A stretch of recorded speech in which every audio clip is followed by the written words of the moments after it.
Want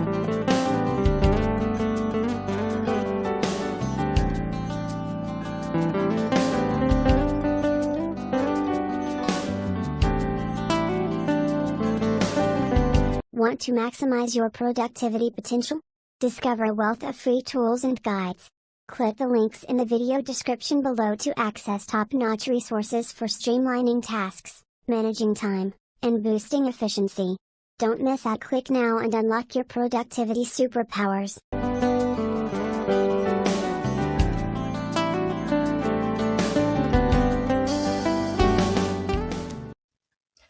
Brian, welcome to the Pursuing Uncomfortable podcast. How are you today?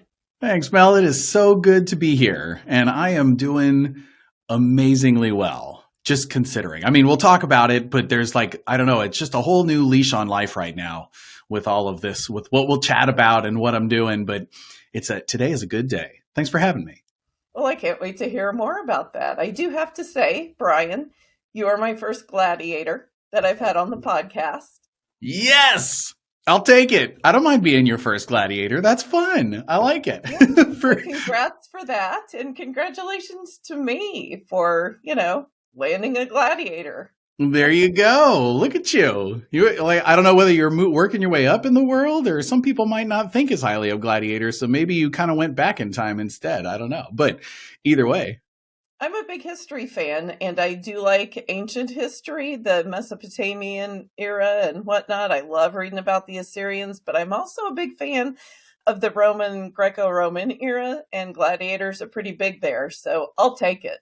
Nice. Well, absolutely. And for those of you who don't know anything about gladiators except that movie that came out that was really popular a few years back, there you go. And we're joking about this because I'm Brian Nelson Palmer, and I founded a company called Productivity Gladiator. And so I teach life balance and practical productivity skills to overworked project managers and people who work in offices in different places. And it has been so rewarding to kind of get to do this as a profession, but also Productivity Gladiator was such a fun name that I'm honored to own the trademark for it. And it is my brand. And so I get to tell people. I was actually just at happy hour the other week, and I was hanging out with some colleagues that I didn't know. And I don't know if you've been to happy hours, but sometimes people lead off with that question, well, what do you do? And my really fun answer is I get to say, hi, I'm Brian. I train gladiators. And that's it's fun that always inspires a fun conversation. So having a good time. Absolutely. And though you don't work in a forum, you do host forums. And see what I did there? Yeah. So clever. So clever. I know, this is why we listen to her, right? This is it. Yeah, absolutely. So Brian, tell us a little bit about how you got into this whole, what is this concept? How did you get into it? What do you do with folks when they come into your forum? Sure. So here's what I do. I teach life balance and practical productivity skills. And what that means is there's a lot coming at you all the time in life. And so my target audience is overworked project managers, people that work in office jobs. Oftentimes, a lot of the stuff you hear about people talking about life balance is a struggle, or work-life balance, that they're feeling overwhelmed by work and stuff. I teach a series of workshops called Productivity Gladiator Training that gives people the skills to handle the overwhelm, to figure out what your life balance looks like and how do you actually live that. And so it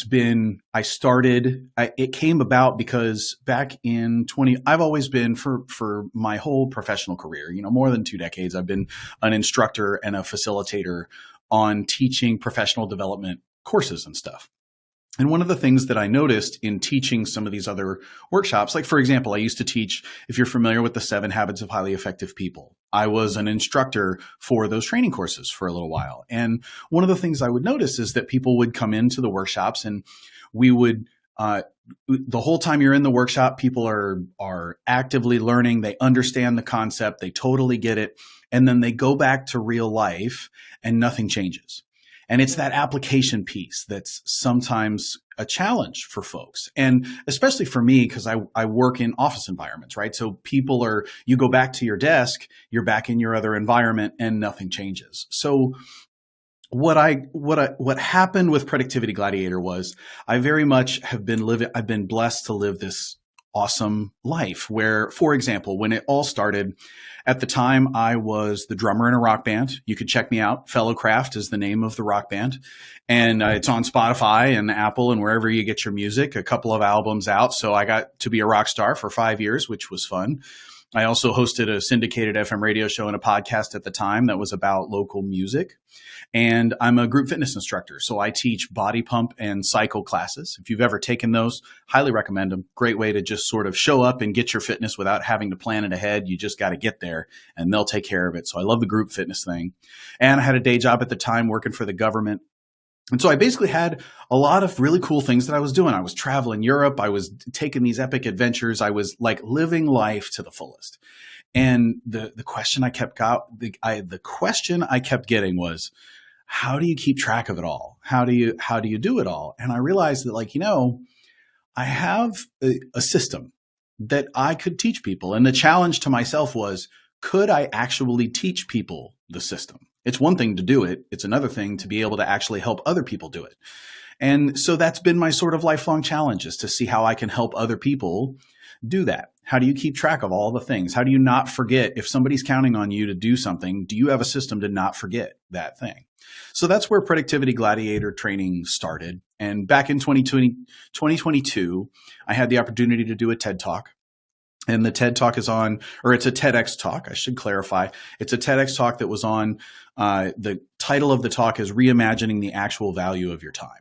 And during that talk, one of the concepts that I share in that talk is I share one of the concepts from training that has been very transformational for folks, which is about how much is, if you had a number as a frame of reference for how much your time is worth, how could you use that number as a tool and how would that change your life? And that one concept has been really transformational for a lot of the people, but the friends in my life, colleagues, long before Productivity Gladiator became a brand and a thing. I was helping friends with this concept on, hey, let me show you these tricks, these tactics, these hacks, productivity hacks and stuff.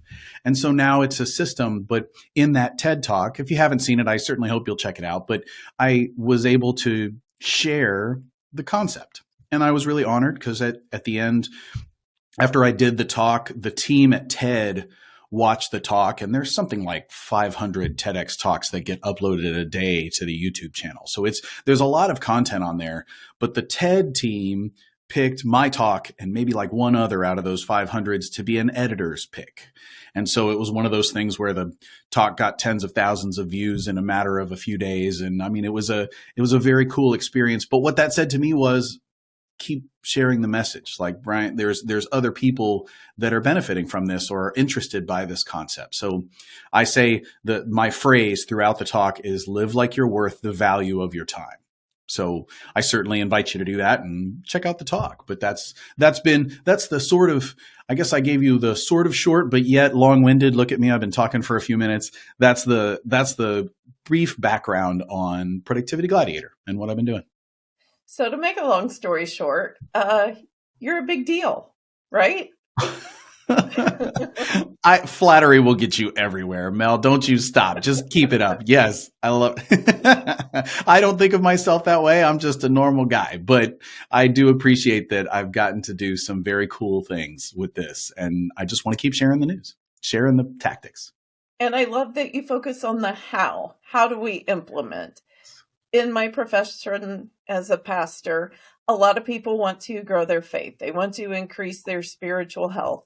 And they know the things to do that. We all do. We know that we need to pray. We know we need to engage with source, however we call upon that and define it in whatever way we can. But we don't always know how to do that. And that's really the missing piece in so many aspects of our lives, I would think. Would you agree? Agree.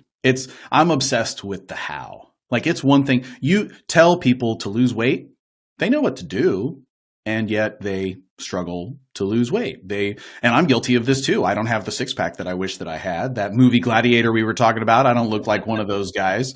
I do pretty well for myself. I do teach fitness classes, so I think I got a good thing going, but I don't have a six pack like they do. And so, I mean, we know what we're supposed to do, But a lot of times it's the tactics and what do you actually do to get there? What's the how? How do I do it?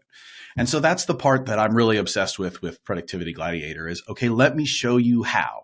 Here's very simple concepts that will help you make better decisions, help you handle the email, help you handle your to-do list and your overwhelm with everything going on. That's what Productivity Gladiator is about. So totally agree, Mel, it's all about the how. And I read something not too long ago. Actually, I didn't read it. I misspoke there. A doctor shared it with me that you're not going to change your life until you change something you do every day. And wow. And when I looked into you, because I totally Facebook stalked you and internet stalked you after we spoke. But one of the things that is deeply ingrained in all that you do is changing that mindset, which is something we do every day.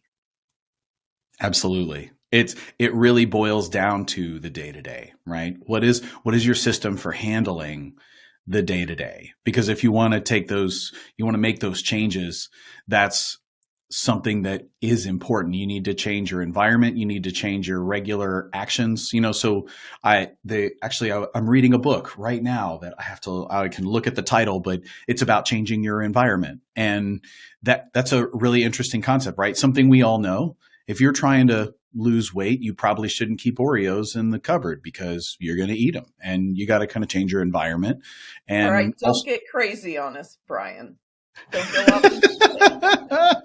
Do you have a weakness for Oreos too? Because I just told you my secret, right? Oh gosh, I can't keep Oreos in the house. Oh gosh, I eat them all, like the whole package. There's just no stop button for me. I just keep going. So I can't keep Oreos in the house because of that. So you change your environment, but also the way that you make decisions. If you start to change the regular behaviors that keep track of all the stuff you need to do and your to-do list and how you prioritize, or in this case, what we're talking about is how you make decisions with your time. That's what this whole concept of live like you're worth the value of your time. I give you a number.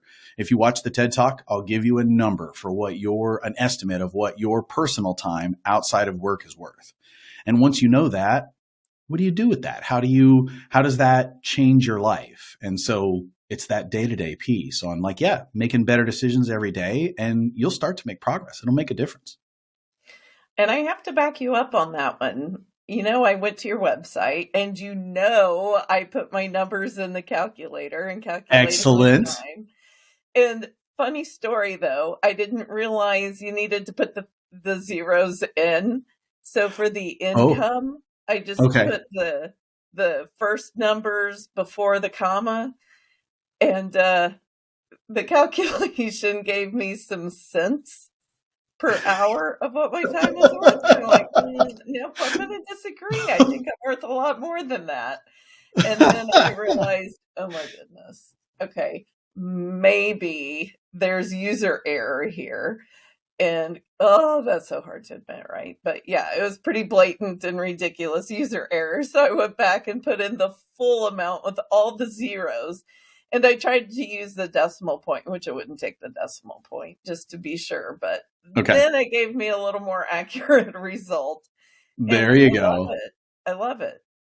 Now, is there something once you found out that number that you kind of immediately noticed off the bat was like, ooh, knowing this now, I might change something? Absolutely. Absolutely. There was a series I don't want to say I'm not much of. I'm not a regular TV watcher, but I do fall into this is a really compelling series and I want to catch all of it. And then I'm done until the next thing comes along. So yeah, it was really eating at me finishing out that series because you can't leave a little bit undone. Got to finish it all. And I just felt this clock ticking in the back of my mind, and the sound of the cash register going in my mind of what it was costing me to spend time finishing out that series. Mel, I have two things for you there. By the way, is it all right if I call you Mel? I know Melissa is the person. Okay. So there's two things I want to share. First of all, for you listening, what she's talking about is if you go to my website, if you go to productivitygladiator.com, I do have a free calculator that lets you calculate the number that I talk about in my TED Talk, and it will tell you an estimate of what your personal time is worth and what your work time is worth. And so it's free. You don't have to give me your email address or anything. I put it out there because I want you guys to know. I want you to share. I want you to know this and be able to use this tool. So jump on there and give it a shot if you want. It's on the very first page. I think it's a couple of scrolls down. You'll see the time value calculators, and it's the one for calculate the value of your time. So you can do it right now while you're listening, and it'll give you a number. And so that's what she's talking about right now, is that you can't, you need to make sure you put the full values. It asks for like your annual income before taxes, and it asks you for how many hours of sleep, how much time you spend in bed a night, and just like 2 or 3 numbers, but it will give you an estimate, right? And so in order to, like, the whole concept behind how you use that number is what my TED Talk is about. So check that out. But so first I wanted to share, that's an invitation for you listening to go check out your number for yourself, productivitygladiator.com. The second thing was, Mel, I have a really funny story about what you just said about finishing a TV series. It was a good friend of mine. I don't know if you ever watched or remember Game of Thrones. Game of Thrones was like an obsession for a lot of people. And my buddy we'll call him John. I'm not going to call him out, but my buddy John was like, "Oh, Brian, you have got to watch Game of Thrones." So, all right. One afternoon, I had an hour to kill. I don't watch much TV, actually. After I calculated my number and I teach this stuff, I actually found that it's not actually very rewarding for me personally to spend a lot of time watching television, because I don't make memories that'll last forever watching television. So, like, for me, priority-wise, it doesn't. That's just a personal decision for me. But now that I share that with you, he wanted me to watch Game of Thrones. So I sat down and I watched the first episode, and it was like, meh. I mean, I didn't love it. It's not that I didn't like it, but I didn't love it. It wasn't, oh my gosh, this is amazing. So I started the second episode, and by halfway through the second episode, I was like, this is not worth my time. This is not, I have a number value for my time, right? And I'm looking at this going, I am spending, quote unquote, this much of my time on this. And this is not what I'm interested in. And by that point, they were on like season 3 or something. So to catch up to my buddy John, I would have had to watch 15, 20, 30 something episodes. So we're talking like 30 hours of my life. And now that you know how much your time is worth, you got a number for that. I'm doing the calculation in my head. For me personally, I value my time right now. My personal time's worth $30 an hour. So having that calculation there made me go, okay, wait a minute. This is like $900 worth of my time. Now, do I love it that much? Like, is it that good? No, definitely not. Decided not to watch Game of Thrones. And he and I laughed about it because he knows that I teach this concept. He's familiar with my TED Talk. So it was just so funny that he's trying to convince me, because then when he came back to me, he said, Brian, here's what you need to do. Just make it through the first season. And by halfway through the second season, you are going to love this. And in my head, I'm going, so you want me to spend 20 hours just to get to the point where I might like it? Like, what? No, I'm not doing that. So that's a funny, on your talk about TV, that was, oh my gosh, that was just a funny story that had happened recently. That is hilarious. And I have to admit, there have been a few points that have brought me some anxiety, and they have really highlighted and pointed out my own issues and struggles that are my issues and my struggles. But okay. I was raised in a family that you don't show up late. 10 minutes early is on time. Okay. To be early is to be a half an hour early. And I served in the military, and they kind of highlight that too in that space. That's a thing for them. Yes, absolutely. It is a big thing for them. So I always struggle, and I have a teenager who interprets that concept somewhat differently than I do. Let's just say. So, yeah, I'm standing there and waiting. And let me just say, my teenager moves with the urgency of Lou Piniella making a pitching change. Now, if you're a baseball fan at all, you know that the manager will spend as much time as possible making that trip from the dugout to the mound to allow the pitcher in the bullpen to warm up. Lou Piniella raised this to an art form. He Okay. would walk heel to toe, heel to toe, heel to toe, and at a snail's pace to get from the dugout to the mound. But he was taking such short steps it looked like he was walking really fast, and he worked his arms and everything really fast. So that's my favorite image. And I feel like that I'm growing old waiting on not just that family member, but other family members to just get out the door. Yep. And I feel the clock ticking and I feel the sound of money changing hands. It's like, oh my gosh, all of my time, all of my value is here waiting on this. And then I had to rethink, okay, well, this is an issue of mine, not theirs. And so it just highlighted something that causes me anxiety that I had to own as my issue and not theirs, and something that I needed to work on.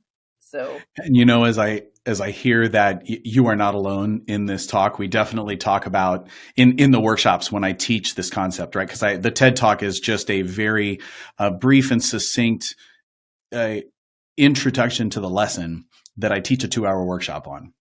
And so whenever I'm doing these workshops, we have a lot of discussions about little things like that. Like, well, what about if you're early? So there's a lot of things. Clearly, life is not a math formula, right? So let's just get that out of the way right now. I am not telling you that it's as simple as just plugging in your numbers and that's it. There's all the decisions in life are going to come to more than that. But the couple of things, as I think about what you're talking about, that's a few things. First, it might give you permission to not be 10 minutes early. If you know that everyone else is going to be on time, then you're not going to be late if you're just on time with everybody else, or something like that. So that's because you are live like you're worth the value of your time, right? So that's one thing.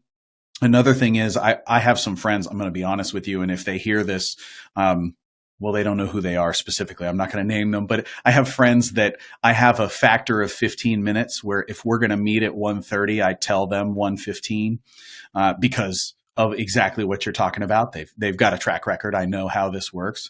And so I don't want to be the one sitting there waiting, killing time while I'm waiting for them to get there. I would rather all of us get there at the same time. So it's funny little things like that if my time is worth something, then how does my behavior change because of that? And it's awesome that you bring that up because that's a true point. and then there are times when, given my profession again as a pastor, that people can't be put on a clock, that sometimes you just got to turn off the clock, let it do its passing somewhere else so that you can just have a safe space and let people be people. And that you're speaking right to, we talked about it's not always a number or a formula. There are times that are worth your time. And so actually, I talk about it in the TED Talk that if there was a study done there's a woman who worked in hospice and she recorded the thoughts and advice that people of all ages, right? So we're talking teenagers that use TikTok, we're talking older folks, we're talking middle age, everybody who's in a hospice, these are their final days. What's their tips or thoughts or advice that they would pay forward in their final days looking back on their life? And these are the kinds of things that are worth your time, right? And you can't put a number on that. So some of the things she shared were be a better, more loving spouse, parent, or child, family time. That's something. Or do more for others, right? So you're just talking about give someone time to share intimate details, or if it's something terrible just happened to them and they need a shoulder to cry on, you're not going to put a value on that time because the value of being there for that person is so worth it in the long run. Absolutely. So there's things like that that you don't even put a number on that, or it doesn't matter what it would cost, you would still make that decision. And I fully support that stuff. Those things are so worth it. It's about making those decisions. This is more targeted toward things that are time wasters, in my workshops, I ask everybody right off the bat, the first question that I ask, it's a sharing activity that we do, is share the biggest time waster or time suck in your life. And for the majority of people, and boy, more and more kids these days too, social media is the biggest one. And they know it. They spend TikTok hours on TikTok, hours on Instagram.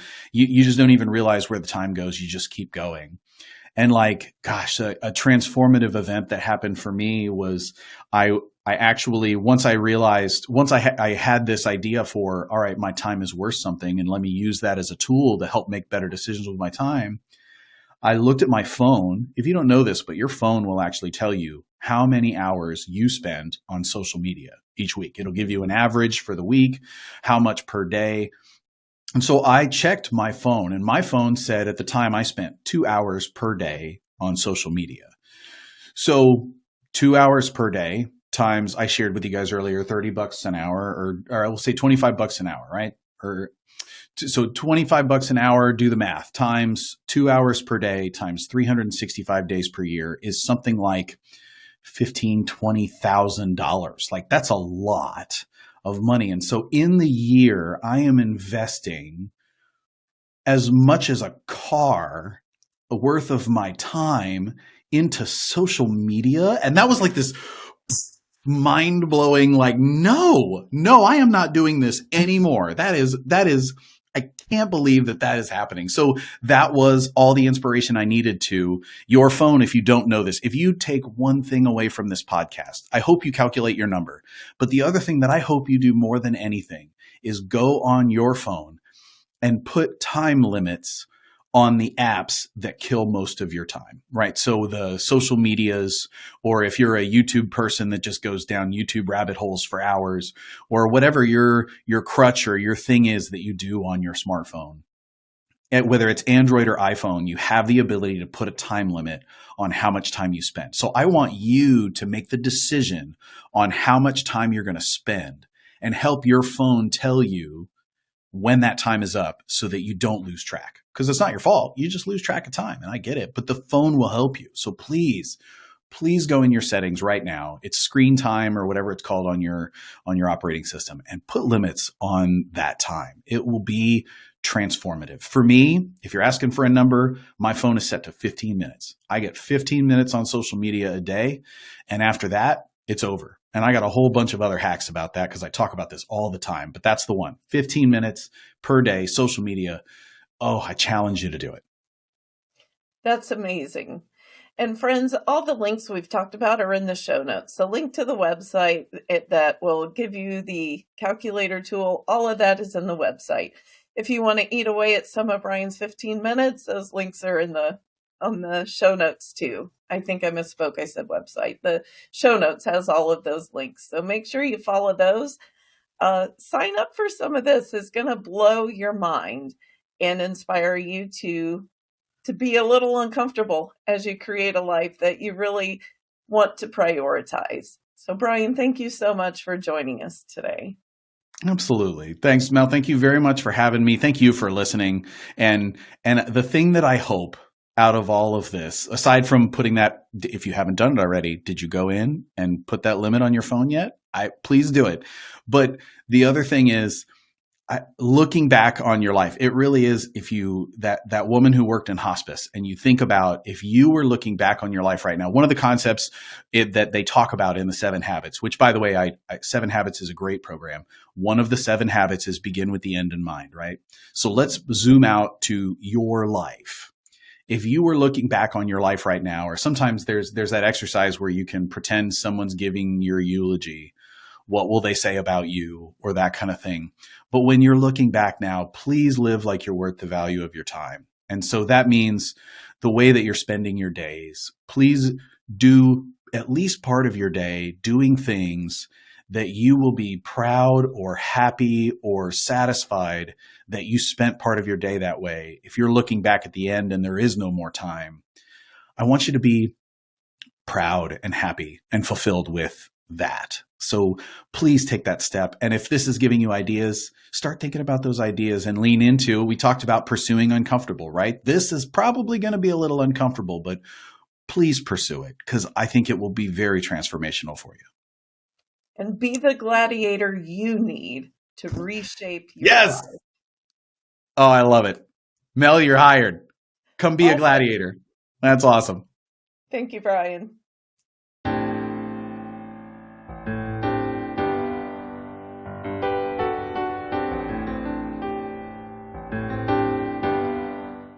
Looking to save time and boost efficiency? Dive into a collection of free productivity tools and guides.